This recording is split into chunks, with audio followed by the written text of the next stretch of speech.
अस्सलाम वालेकुम दोस्तों, मैं हूं मुज़म्मिल अहमद और सबसे पहले तो आप लोगों को ईद मुबारक। ठीक है, कहना तो कल चाहिए था, पहले चाहिए था, लेकिन आज कह रहा हूं। और दूसरी बात जो है यहाँ पे, सबसे पहले मैं आपसे माज़रत कर लूँ, ठीक है, कि काफ़ी टाइम बाद वीडियो में लेकर आया हूँ कोरल की क्लास। ठीक है, कुछ मसरूफियात ऐसी थी और कुछ हेस्को यहाँ साथ नहीं दे रहा था, जिसकी वजह से मैं ट्यूटोरियल्स बिल्कुल भी नहीं बना पा रहा था। अपने पीसी को मैं बिल्कुल भी टाइम नहीं दे पा रहा था। ओके, सो ये बात थी जिसकी वजह से ट्यूटोरियल्स नहीं आ रहे थे। So let's move on Corel Draw. Okay, ये मैं कोरल ड्रा पर आ गया हूँ और आज का जो हमारा मेन्यू है वो है अरेंज मेन्यू। अरेंज मेन्यू देखें, अरेंज से आप समझ गए होंगे अरेंज का मतलब क्या है। एक किसी भी जो एक ऑब्जेक्ट्स हैं यहाँ पे अगर, तो उनको किसी न किसी तरीके से हम अरेंज कर रहे होंगे। इसमें जितने भी ऑप्शन मौजूद हैं, इनमें हम जो जो ऑप्शन यूज़ करेंगे वो किसी न किसी तरीके से ऑब्जेक्ट्स को या इमेजेस को हमारे उनको अरेंज कर रहे होंगे, उनको तरतीब दे रहे होंगे। ओके, तो सबसे पहला जो ऑप्शन है वो है इसमें ट्रांसफॉर्मेशन।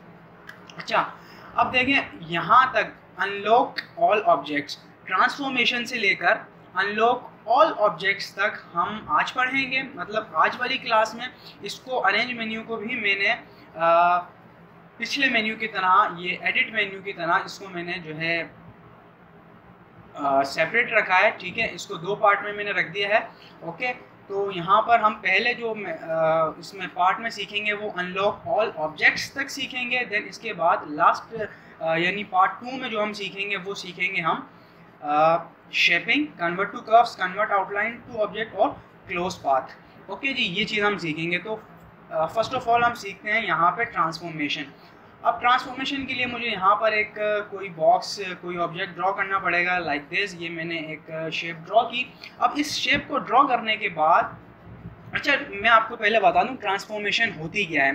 ट्रांसफॉर्मेशन मींस कि हम किसी भी ऑब्जेक्ट को जब रिसाइज कर रहे होते हैं या उसका साइज इंक्रीज कर रहे होते हैं या उसका साइज डिक्रीज कर रहे होते हैं, तो इसका मतलब होता है ट्रांसफॉर्मेशन। ठीक है, यानी हम इसको ट्रांसफॉर्म कर रहे होते हैं। तो अब यहाँ पे जो अरेंज मेन्यू में ट्रांसफॉर्मेशन का मेन्यू है, उसको मतलब उसमें हम उसकी पोजीशन चेंज कर रहे होते हैं, उसको रोटेट कर रहे होते हैं, उसका साइज इंक्रीज डिक्रीज कर रहे होते हैं, उसको स्केल कर रहे होते हैं या स्क्यू कर रहे होते हैं। तो ये सब जो चीज़ें होती हैं ये उसकी आती हैं हमारे पास ट्रांसफॉर्मेशन में। ओके, अब देखें ट्रांसफॉर्मेशन के ऑब्जेक्ट में जो आता है, मैं जैसे ट्रांसफॉर्मेशन के ऑप्शन में जाता हूं तो यहाँ पर एक एरो देख रहे हैं आप, एरो पे क्लिक करेंगे तो सबसे पहले है पोजीशन। तो मैं जैसे ही पोजीशन पे क्लिक करता हूं तो एक यहाँ पे एक आपको टैब दिखता है। ओके, यहाँ पे वो सब जो ऑप्शन बाहर आपको दिख रहे थे वो दिखेंगे, जैसे पोजीशन, ओके, रोटेट और स्केल एंड मिरर, और ये यहाँ पे साइज और एक ये स्क्यू। ओके, यही चीज़ आपको ये यहाँ पर भी दिख रही है। ठीक है जी, अब देखिए मैं सबसे पहले पोजीशन आपको समझा दूँ। तो पोजीशन में ये यहाँ पर इसकी परसेंटेज है और ये रिलेटिव पोजीशन है, यानी इसके बाद ये एंगल्स हैं इसके। ठीक है ना, हम किस एंगल पे इसको रोटेट करेंगे या ट्रांसफॉर्म करने वाले हैं। ओके, तो सबसे पहले यहाँ पे जो पोजीशन है, तो मैं यहाँ पे इसकी पोजीशन को, यानी ये अगर अभी इस तरफ है रखा हुआ, तो मैं इसकी पोजीशन चेंज करना चाह रहा हूँ। मिसाल ले लें, मैं यहाँ पर इसको डाउन की तरफ लाना चाह रहा हूँ। अब डाउन की तरफ आने के बाद यहाँ पे आप देखें परसेंटेज यहाँ पे ऑलरेडी खुद चेंज हो जाएगी। ठीक है, आप यहाँ पे रखेंगे तो ये खुद चेंज होगी, यहाँ रखेंगे खुद चेंज हो जाएगी, मतलब खुद चेंज हो जाएंगी। ओके, अब इसके बाद आपने करना क्या है, आपने सबसे पहले देखें एक यहाँ पे दो ऑप्शन है, अप्लाई टू डुप्लीकेट और अप्लाई। अगर आप अप्लाई टू डुप्लीकेट करेंगे तो एक नीचे यहाँ पर इसके ऑब्जेक्ट दिख जाए, मतलब बन जाएगा। तो मैं आपको दिखा देता हूँ पहले अप्लाई टू डुप्लीकेट करके। ठीक है, ये मैंने अप्लाई टू डुप्लीकेट करा तो आप देखेंगे ये यहाँ पर इसके नीचे एक डुप्लीकेट बन गया है। ठीक है, एक सेम ऐसा बॉक्स बन गया। लेकिन अब मैं इसको रिमूव कर देता हूँ, डिलीट मैंने इसको कर दिया। और अब मैं चाहता हूँ कि इसकी डुप्लीकेट ना बने बल्कि यही डाउन की तरफ मूव हो जाए। तो मैं यहाँ पे सिर्फ जस्ट अप्लाई कर दूंगा तो ये देखें अब नीचे आ गया। ठीक है जी, देन इसके बाद मैं इसको अगर इस तरफ करना चाहता हूँ तो ये अप्लाई, ये इस तरफ हो गया। ठीक है, ये इसकी पोजीशन चेंज हो रही है। देन इसके बाद ऑप्शन है रोटेट। अब रोटेट में क्या है, रोटेट पे मैंने क्लिक किया, कितने एंगल में रोटेट करना चाह रहा हूँ, मैं चाह रहा हूँ 30 डिग्री पे। ठीक है जी, और मैं यहाँ पर टॉप लेफ्ट पे इसको रोटेट करना चाह रहा हूँ और मैं चाह रहा हूँ कि डुप्लीकेट पे अप्लाई हो। तो मैंने अप्लाई किया और ये अप्लाई टू डुप्लीकेट। अब मैं चाहूँ तो इसको दोबारा से करता हूँ तो ये देखें कि यहाँ पे ट्रांसफॉर्मेशन किस तरीके से होगा, ये कंप्लीट। ठीक है, ये देखें मैं इसको अप्लाई टू डुप्लीकेट करता रहूँगा तो इसमें कॉपीज जनरेट होती रहेंगी। ओके, तो ये इस तरीके से, इसको भी हम डिलीट कर देते हैं। मैं आपको अगेन करके दिखा देता हूँ। अब मैं यहाँ पे इसको राइट पे करता हूँ और अप्लाई टू डुप्लीकेट करता हूँ। ठीक है, मैं इसको अप्लाई टू डुप्लीकेट करता रहूँगा तो एक फ्लावर टाइप की एक चीज़ बन जाएगी यहाँ पर। ओके जी, अब इसी को मैं यहाँ पर आपको सर्किल पे भी करके दिखा देता हूँ। लाइक दिस, मैंने ये एलिप्स शेप ले ली, ओके, ओवल शेप ली, और मैं इसको चाहता हूँ कि टॉप की तरफ और ये हो 15 डिग्री के एंगल पे रोटेट। मैं इसको अप्लाई टू डुप्लीकेट करूँगा, करता रहूँगा और ये एट दी एंड एक कुछ इस तरीके की एक शेप बन जाएगी।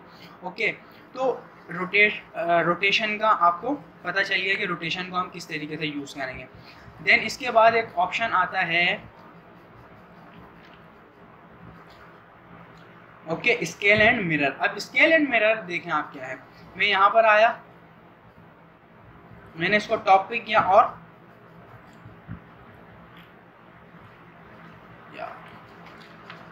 ठीक है, यहाँ से हम कर लेते हैं 2 पेज। मैंने ये रेक्टेंगुलर शेप बनाई, मैंने इसको यहाँ टॉप राइट पे रखा, टॉप लेफ्ट पे, ठीक है, सॉरी मिड लेफ्ट पे, और मैंने इसको यहाँ से इसकी परसेंटेज यहाँ से मैंने कर दी 20 और अप्लाई टू डुप्लीकेट। अब देखें क्या हुआ, इसका साइज जो है वो मतलब यहाँ से डिक्रीज हो गया।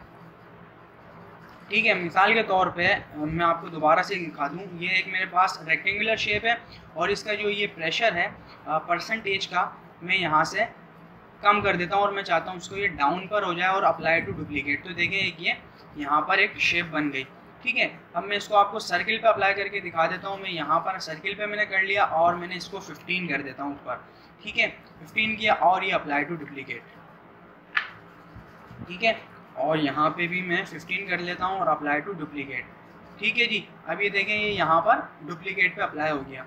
यानी ये साइज, ये चीज़ जो है हमारी ये भी रहेगी और इसके साथ साथ एक इसने हमारे पास एक रीसाइज करके, अगर हम इसमें कोई ट्रांसफॉर्मेशन कर रहे हैं, कुछ इसमें एडिशन कर रहे हैं या हम कुछ लोगो टाइप की चीज़ बना रहे हैं, तो उसके लिए ऑप्शन हमें काम आता है। ठीक है, स्केल एंड मिरर का। ठीक है, अब इसको मैं आपको यहाँ पर आया, मैंने इस पर क्लिक किया और अप्लाई टू डुप्लीकेट। अब देखें ये मिरर होकर आ रहा है। ठीक है, यानी जैसे मैं पहले इस पर क्लिक करता हूँ, अब देखें इसको मैंने हटा दिया। अब मैं इसको अप्लाई टू डुप्लीकेट करता हूँ तो ये ऊपर की तरफ आ रहा है।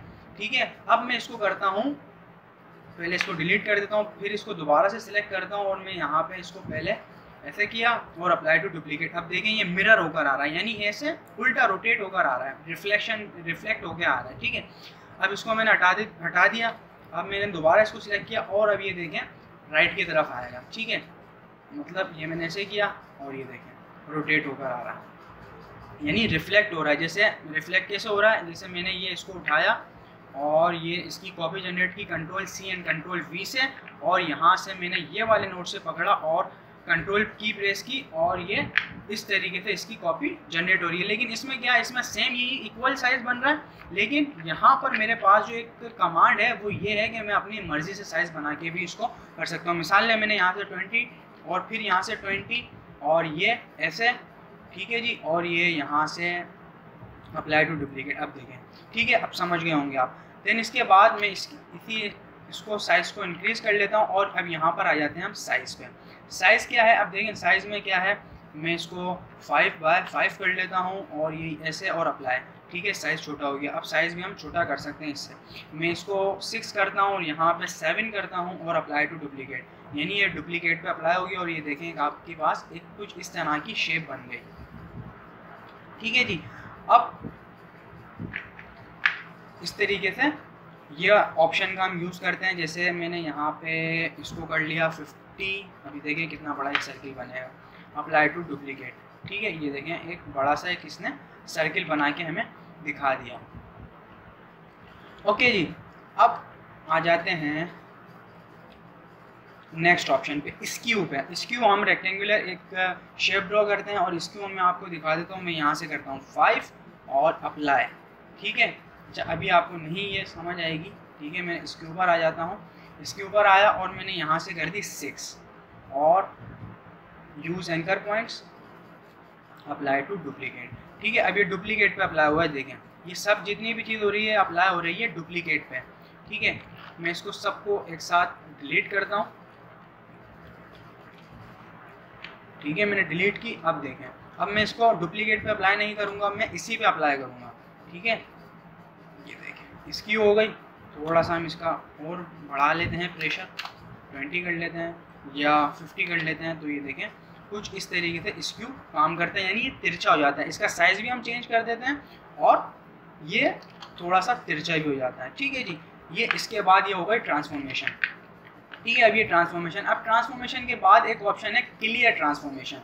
यानी अब क्लियर ट्रांसफॉर्मेशन का क्या मतलब है, जो हमने ट्रांसफॉर्मेशन इसमें की वो सब की सब क्लियर हो जाए। ठीक है, यानी मैंने क्लियर किया, अब जैसा बॉक्स मैंने बनाया था ये सब एज इट इज़ वैसा हो गया।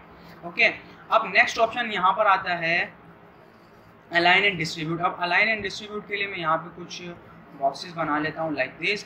ठीक है, अब ये क्या है, ये अलाइन नहीं है, कोई ऊपर जा रहा है, कोई नीचे है, कोई बीच में है। ठीक है, अब मैं इनको सबको एक साथ सिलेक्ट करता हूँ, अरेंज में आता हूँ, अलाइन एंड डिस्ट्रीब्यूट में, और अलाइन सेंटर हॉरिजॉन्टली। ठीक है, अब ये सब देखें एक साथ एक ही सीध में आ गए।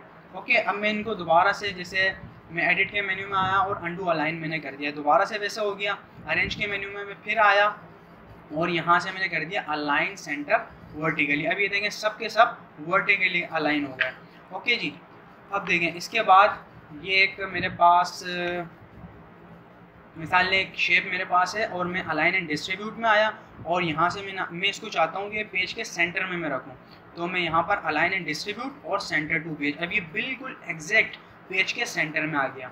ओके जी, उसके बाद अरेंज के मेन्यू में आया, अलाइन एंड डिस्ट्रीब्यूट और सेंटर टू पेज हॉरिजॉन्टली, और ये हॉरिजॉन्टली हुआ है। ठीक है ना, इसी तरीके से वर्टिकली भी हुआ है। ओके जी, देन इसके बाद जो एक ऑप्शन आता है वो आता है ऑर्डर।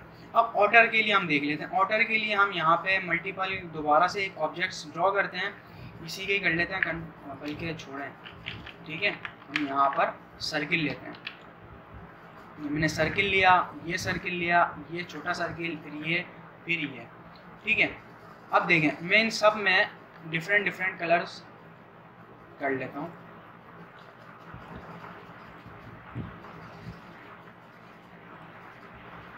ठीक है, अब इन सब में डिफरेंट कलर्स होगा। अब ये क्या है, एक दूसरे के ऊपर आ रहे हैं। ठीक है, अब मैं चाहता हूं कि ये वाला जो ऑब्जेक्ट है, ये वाला, ये इससे ऊपर आ जाए। ठीक है, तो मैं ऑर्डर में आऊँगा और ये यहाँ पे टू फ्रंट। ठीक है, ये इस वाले के ऊपर आ गया। अब मैं ये वाला चाहता हूँ कि ये जो है ये वाला सबसे ऊपर आ जाए। ठीक है, अब अरेंज में आया, ऑर्डर, और ये इन फ्रंट ऑफ, और ये इसके ऊपर आ गया। ठीक है ना, अब उसके बाद ऑर्डर में आया, इसको मैंने सिलेक्ट किया हुआ है, ऑर्डर में आया और उसके बाद टू फ्रंट, यानी ये सबसे ऊपर आ गया।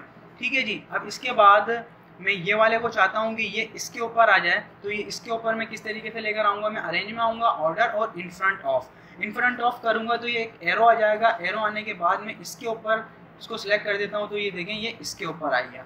ठीक है, मैं आपको जूम करके दिखा दूँ और दोबारा से ये ऑप्शन का मैं आपको इस्तेमाल करने दिखाऊँ, तो ये देखें अरेंज, अलाइन एंड डिस्ट्रीब्यूट, ठीक है, सॉरी ऑर्डर, और अब मैं बिहाइंड करके दिखा रहा हूँ। अब ये पूछ रहा है कि आप किसके बिहाइंड करना चाह रहे हैं, तो मैं आपको इसको बता देता हूँ कि मैं ये, एक मिनट, थोड़ा सा इसको हमें जूम इसका कम करना पड़ेगा। ठीक है, मैंने इसको सिलेक्ट किया, बल्कि इसको सिलेक्ट किया, ऑर्डर में आया, बिहाइंड। अब ये पूछता है कि आप किसके बिहाइंड, यानी किसके पीछे करना चाहते हैं, तो मैंने कह दिया कि ये आप इसके पीछे कर दो, तो ये देखें इसके पीछे हो गया।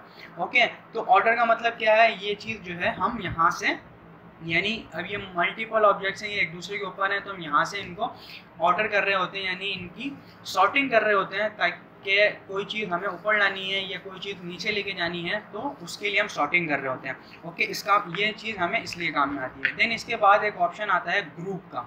ठीक है, अरेंज के मेन्यू में देखें ग्रुप। अब जैसे ग्रुप क्या है, ये अब देखें ये सब चीज़ें अलग अलग मूव हो रही हैं। अब मैं चाहता हूँ कि ये अलग अलग मूव ना हो, बल्कि सब की सब चीज़ें एक साथ मूव हों। ठीक है, तो एक साथ मूव करवाने के लिए देखें ये एक साथ मूव किस तरीके से होंगी, एक साथ मूव होंगी कि मैं इन सबको एक साथ सिलेक्ट करूंगा और अरेंज के मेन्यू में आऊँगा और ग्रुप कर दूंगा। अब ये देखें ये सब की सब एक ग्रुप की शक्ल में हो गए और मैं इसको जब जब उठाऊंगा ये एक साथ ही मूव होंगी। ओके, देन इसके बाद अब मैं चाहता हूँ कि इसको अनग्रुप करूँ, तो अब ये अनग्रुप के लिए दो ऑप्शन होते हैं अनग्रुप। ठीक है, सबसे पहले मैं कर दूंगा अनग्रुप। अनग्रुप करूँगा तो आप देखें, ठीक है, ये सब अनग्रुप हो गए। अब इसके बाद मैं दोबारा से ग्रुप करता हूँ और ये मैंने सबको सिलेक्ट किया और ये अनग्रुप ऑल। ठीक है, अब ये सब के सब भी मतलब ये अनग्रुप के ऑप्शंस हैं। देन इसके बाद अरेंज के मेन्यू में आता है कंबाइन। अभी कंबाइन आप समझ लें थोड़ा, जैसे मिसाल लें कि ये सर्किल मेरे पास है और इसमें येलो कलर है और दूसरे वाले में कलर है ये वाला। ठीक है, अब मैं चाहता हूं कि मेरे पास, अच्छा देखें, अब मैं इनको, अब ये देखें थोड़ा आगे पीछे हो रहा है। ठीक है, मैं इन दोनों को एक साथ सिलेक्ट करूंगा, ये मैंने सिलेक्ट किया, अरेंज मेन्यू में आऊँगा और अलाइन एंड डिस्ट्रीब्यूट और अलाइन सेंटर हॉरिजॉन्टली। ठीक है, अब ये दोनों एक तरह से हो गया align.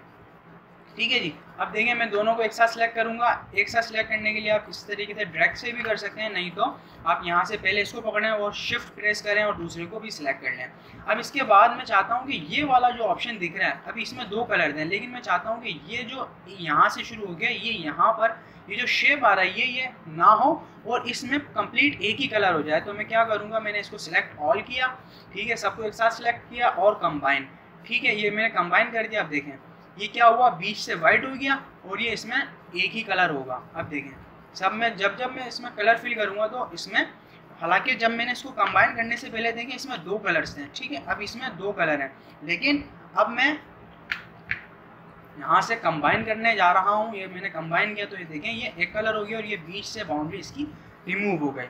Okay, then next option है इसमें ब्रेक अ पार्ट। अब ब्रेक अ पार्ट देखें क्या है। ब्रेक अ पार्ट का मतलब ये है कि जैसे ये मेरे पास control C and control V, ठीक है, ये कुछ ऑब्जेक्ट्स मेरे पास बने हुए,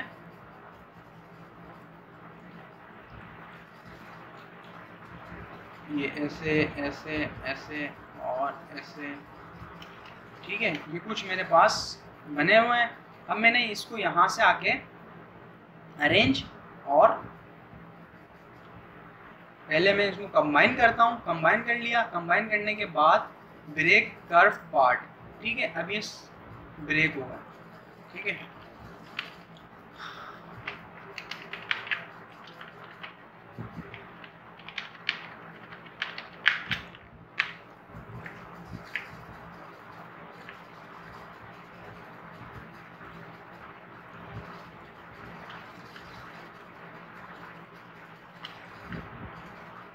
कंबाइन।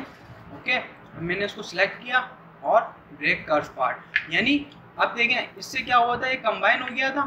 अब क्या होगा, अब मैं चाहता हूँ कि नहीं यार ये चीज़ मुझे अच्छी नहीं लग रही, वाकई अच्छी नहीं लग रही तो मैं इसको आगे ब्रेक कर्व पार्ट कर लेता हूँ, ब्रेक कर्व अपार्ट। तो ये क्या होगा, यहाँ से फिर से पहले जैसा हो जाएगा। ठीक है जी, तो इसका यूज़ कुछ ऐसे हैं। देन इसके बाद हमने सीखना है लॉक ऑब्जेक्ट, अनलॉक ऑब्जेक्ट्स। ठीक है, अब लॉक का मतलब क्या, जैसे मैं यहाँ पे पूरे इस पर मैंने एक ड्रॉ कर लिया और अब मैं चाहता हूँ कि मेरा जो काम होगा वो पूरे स्पेस पे होगा। ठीक है, लेकिन अब क्या होगा, जब मैं इस पर कुछ भी काम करने लगूंगा तो ये जो स्क्वायर है, ये जो बॉक्स है, ये मुझे बार बार तंग करेगा। तो मैं चाहता हूँ कि ये हिले नहीं बिल्कुल भी अपनी जगह से, तो मैंने इसको लॉक कर देता हूँ, लॉक ऑब्जेक्ट। अब मैं इस पर जैसे चाहूँ काम कर सकता हूँ और ये बिल्कुल आसानी से इसको मुझे काम करने में भी कोई मुश्किल नहीं होगी और मैं आसानी से काम भी कर सकता हूँ। ठीक है, अब मिसाल ले लें, ये मेरा पूरा कंप्लीट काम मैंने कर लिया और ये मुझे इसने तंग भी नहीं किया। अब मैं चाहता हूँ कि ये हट जाए, तो मैंने इसको अनलॉक ऑल ऑब्जेक्ट्स किया। ठीक है, ये अनलॉक हो जाएगा। अब ये दोबारा से मूव होना शुरू हो गया और मैं यहाँ से डिलीट की प्रेस कर दूंगा कीबोर्ड से, तो ये हट जाएगा। ठीक है, यानी किसी भी ऑब्जेक्ट को कहीं भी आप फ्रीज करना चाहते हैं और आप चाहते हैं कि ये यहाँ से मूव ना हो, तो आप उसको अरेंज मेन्यू में आके लॉक ऑब्जेक्ट कर दें। अब ये यहाँ से फ्रीज हो चुका है और अब ये यहाँ से मूव नहीं होगा। ठीक है, सो आई होप कि आपको ये वीडियो पसंद आई होगी। पसंद आई है तो काइंडली लाइक कीजिए, कमेंट कीजिए, कमेंट करके बताइए आपको वीडियो कैसी लगी और नेक्स्ट वीडियो तक के लिए मुझे दीजिए इजाज़त। अल्लाह हाफिज़।